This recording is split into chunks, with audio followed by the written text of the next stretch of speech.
Hi, I went to a big book meeting this morning. I love big book meetings. I love to read the big book. I know a lot of people don't relate, but I think the more you read it, the more you can relate to it and the more you can understand what it's trying to tell you. It's a fascinating book, and I'm talking about the first 164 pages of the big book. So this morning we read out of More About Alcoholism, pages 31 and 32, chapter 3. And it's a very short paragraph. I'm going to read it to you because I want to talk about it. It says, "We do not like to pronounce any individual as alcoholic, but you can quickly diagnose yourself. Step over to the nearest bar room and try some controlled drinking. Try to drink and stop abruptly. Try it more than once. It will not take long for you to decide if you are honest with yourself about it. It may be worth a bad case of jitters to get your full knowledge of your condition." Well, for one thing, I don't think I would ever suggest that. I think they put in the book to kind of give you an idea that, it's an option. If you don't think you're an alcoholic, keep drinking, right? However, what they don't put in there is you might not make it back. I never suggest to someone that they try it again. I mean, really, if you are wondering if you have a problem with alcohol, you probably do. Whether you're an alcoholic or not. Normal people don't sit around and wonder about if they're drinking too much. They don't, and they don't try to moderate, and they don't try to make deals with themselves, like I did. So, but what really gets me about this reading, I want to get further into this, is it says, we do not want to pronounce anyone as an alcoholic. What is an alcoholic? What does it truly mean to be alcoholic, right? I didn't quite know that. And if you read the book, you will see telltale signs of what they're talking about here, okay? So I was sober for long term for 14 years and I relapsed, right?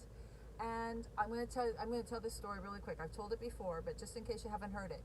I finally made it back. It was a horrific relapse. I can't believe I made it through it, and I finally made it back.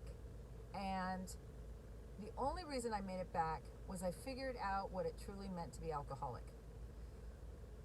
So a woman said to me in the room when I came back, she said, "So what's the worst decision you ever made in your life?" I said, "It was when I drank again, my relapse." And she said, "So how long did you have?" I said, "I had about 14 years. And she said, "So the worst decision you ever made in your life was stone cold sober?" And I said, "What?" I said, "No, I make terrible decisions. All my problems are because I'm drinking. It's because I'm drunk." She goes, "But you weren't drunk when you made that worst decision of your life. You were stone cold sober." And I thought, oh my God, she's right. Right? My thinking before that drink was the problem. And you can see it over and over in the big book. When you read the big book, if you, like Jim was a guy who could not stay sober. He was a successful businessman, and he lost his car dealership to someone else and had to go back and work for them, a company he used to own. Now, when you're reading it in the big book, it seems kind of dry, but if you really think about it, how humiliating is that you have to go back to the place you once owned and work there? So he gets an idea in his head that he might be able to sell a car if he drives out and takes a drive to the country. Right? This is his idea, right? So he drives. He's probably resentful already about the car dealership working for someone that he once owned, right? So he takes a drive out there and he decides, again, he has a thought. I'm going to stop and get a sandwich before I sell all these cars, right? It's a good idea. Then he stops to get a sandwich. He says, "You know what? I'm going to have a glass of milk with my sandwich." Has another idea. "You know what'd be great? If I put a little whiskey in my milk." That couldn't be too bad, right? Suddenly the thought crossed his mind, it says. There's several places in the book. In the hotel lobby, suddenly the thought crossed my mind. That seems to be the problem. I think that is what it truly means to be alcoholic. It's the thinking. The thinking that someday, somehow, I am going to enjoy and control my drinking. This is the great obsession of every alcoholic. It says that. That's a quote from the book. right? See, I can quit drinking. I used to quit drinking every day. I'd say, okay, that's it. I'm never going to drink again. But I could not stay stopped, right? The staying stopped is the problem. I can't stay stopped. Why? Why can't I stay stopped?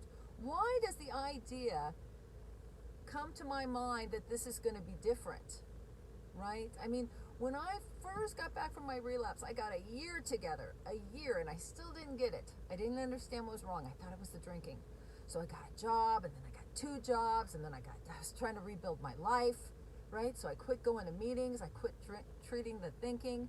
And you know what? After that horrific relapse, when I thought that there was nothing more I wanted to be sober again, I drank again.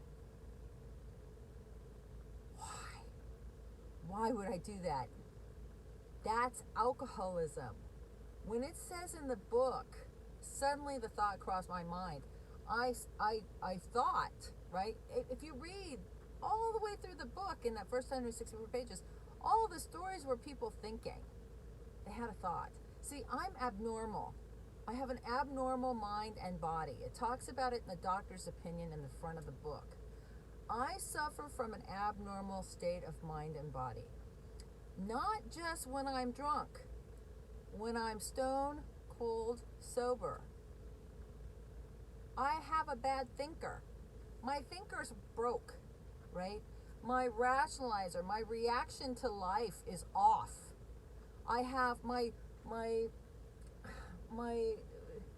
emotional nature is cuckoo, right? I mean, I can see an AT&T commercial and cry like a baby. But tell me that my aunt died. Not my favorite aunt. But you know what I mean? I'm all wacky. I'm oversensitive. I'm self-centered, egotistical. I have an idea a minute. I'm totally uncomfortable, and I'm going to try to fix everything right now. I don't like the way I feel. Nobody's doing what I want. This is alcoholism. That happens to me when I'm not drinking. That seems to be the problem. This seems to be a sober disease, not a drinking disease, right? The problem is I feel like a fish out of water when I'm sober. If it felt great being sober, then everyone would quit drinking and stay sober. Why did they Why did they start drinking again? Because they hate the way they feel sober.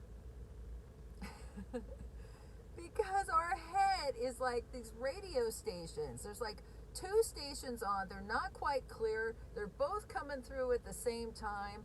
You're trying to tune in one or the other, right? You can't get it right. It's too fucking loud. You know, it's just this constant thing. It's alcoholism. I got an idea. I mean, as soon as you see someone new get sober, the first thing they say is, you know what? I was thinking, you know what? I'm going to go back to school, lose 20 pounds. I'm going to quit smoking, right? They start, immediately their brain starts piling stuff on so that they relapse. They can't stay sober, right? Your thinking is out to kill you. But yet I didn't know that. Until I understood truly what it meant to be alcoholic. Then I understood. I can't just quit drinking and take off and say, great, I'm good. I have to stick around and treat my illness. I have to treat the thinking, right? The drinking is but a symptom. The bottles are a symptom. It says that in the book. That's what they mean. I have to treat my thinking with a spiritual answer. I found a spiritual answer has 0 side effects, only good side effects, actually, right? There's a lot of other ways I could treat it. I could gamble, food, sex, work. There's a million ways to treat it. Rage. But I've decided to treat mine with a spiritual answer. I found it outlined in the first 164 pages of the big book of Alcoholics Anonymous, and it has not failed me yet. And I've got long-term sobriety again. I understand what's going on. I don't freak out when I make terrible decisions sober. I run and pass somebody. I pray and ask God for help. Please direct my thinking. So I hope that explains a little bit more when they're talking about what it truly means to be alcoholic. You might investigate this more. this might be the reason that you can't quit. If you just keep putting down the bottle, but you keep picking it back up, this might be the culprit. Or maybe you haven't picked up a bottle a long time, but you're miserable. You're suffering from untreated alcoholism. It's terrible. And it's no wonder people drink again. Have a great day, you guys. Thanks for listening. Bye.